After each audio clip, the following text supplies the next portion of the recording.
Here is an example at the equivalence point of a weak acid and a strong base. The equivalence point means where the acid parts are equal to the base parts.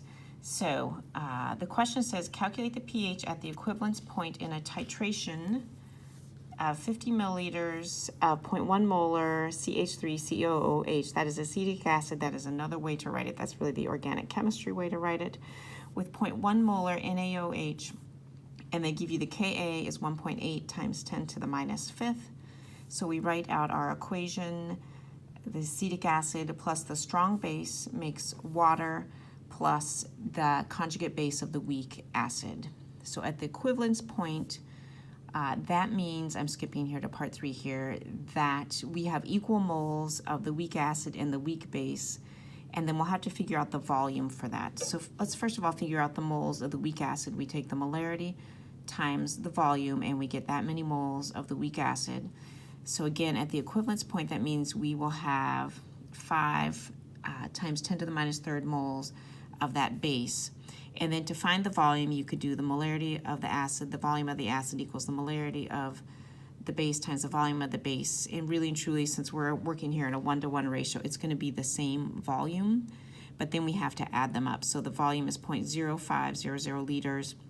The total volume, because we added them together, is 0.100 liters. And that leaves us, under the weak acid part, we have 5 times 10 to the minus third moles, and we have the same number of moles for the base. So we subtract those out to get 0 and 0, and then we add that to the other side. So now we have 5 times 10 to the minus third moles of the conjugate base of the weak acid. And then we go to step 7, which is to rewrite the equation, which is really just flipping that equation. So we'll take that conjugate base of the weak acid, we'll add it to the water, we'll make this and that, and then we'll write down the moles that we have of that. It was from there, and now we have it there, but we have to divide by the total volume, and that gives us that molarity. And then now it just switches to an equation where we put x and x in there. And what I meant to say is that if you were to do it the slow way, you would have 0 plus x, 0 plus x. I just don't put that part in there. And so what we will do now is put it into our equilibrium statement. But we need Kb since we are working with a strong base, and what we have over here is OH. So our Kb will be the Kw divided by the Ka, and so now we have the Kb. So now that we're in Kb mode, you always have to think that you're going to actually solve for POH, which is not pH. So the Kb is going to be x squared divided by 0.0500.